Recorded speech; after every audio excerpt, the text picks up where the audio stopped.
Be very careful not to do your good deeds publicly to be seen by men. Otherwise, you will have no reward prepared and awaiting you with your Father who is in heaven. So whenever you give to the poor and do acts of kindness, do not blow a trumpet before you to advertise it, as the hypocrites do, like actors acting out a role in the synagogues and in the streets, so that they may be honored and recognized and praised by men. I assure you and most solemnly say to you, they already have their reward in full.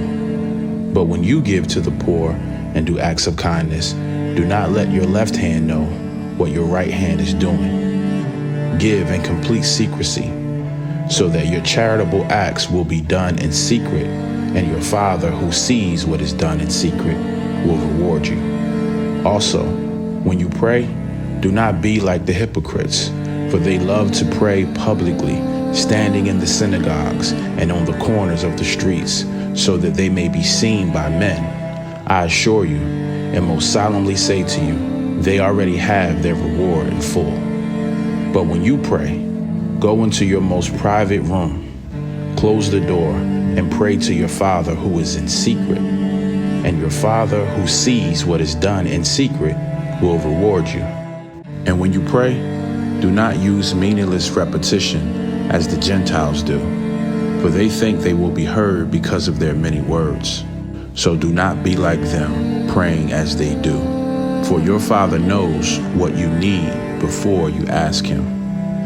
Pray then in this way: Our Father, who is in heaven, hallowed be your name. Your kingdom come, your will be done, on earth as it is in heaven. Give us this day our daily bread, and forgive us our debts as we have forgiven our debtors, letting go of both the wrong and the resentment.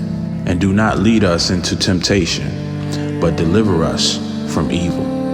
For yours is the kingdom, and the power, and the glory forever. So be it. For if you forgive others their trespasses, their reckless and willful sins, your heavenly Father will also forgive you.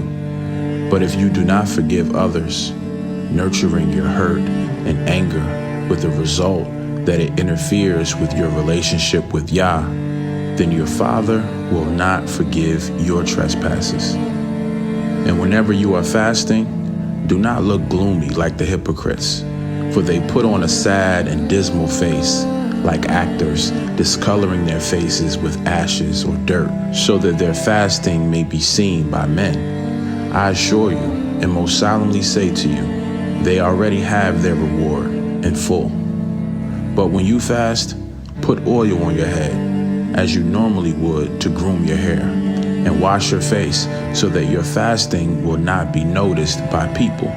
And your Father who sees what is done in secret will reward you. Do not store up for yourselves material treasures on earth, where moth and rust destroy, and where thieves break in and steal. But store up for yourselves treasures in heaven, where neither moth nor rust destroys, and where thieves do not break in and steal.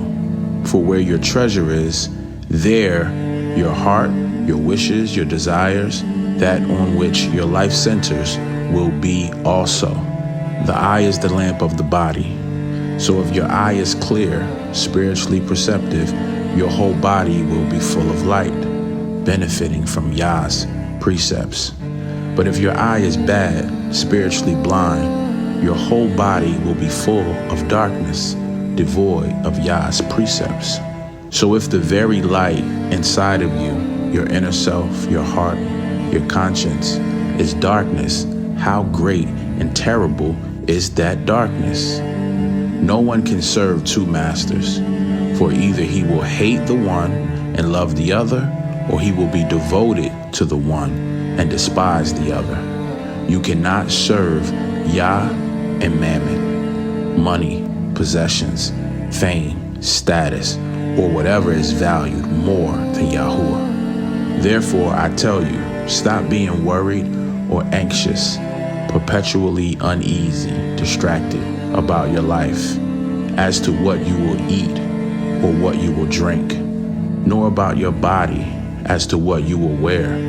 Is life not more than food, and the body more than clothing? Look at the birds of the air. They neither sow seed, nor reap the harvest, nor gather the crops into barns, and yet your heavenly Father keeps feeding them. Are you not worth much more than they?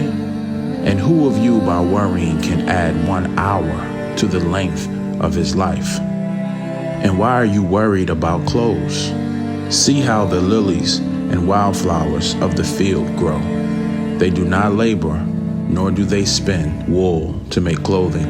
Yet I say to you that not even Solomon in all his glory and splendor dressed himself like one of these.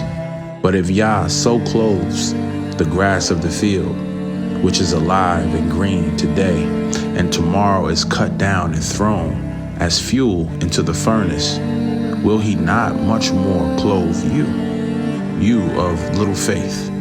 Therefore do not worry or be anxious, perpetually uneasy, distracted, saying, what are we going to eat? Or what are we going to drink?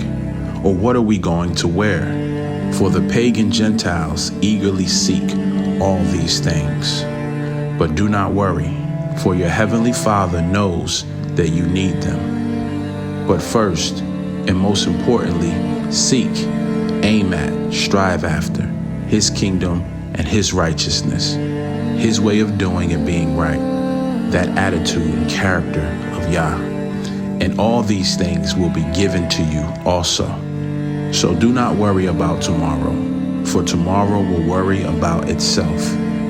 Each day has enough trouble of its own.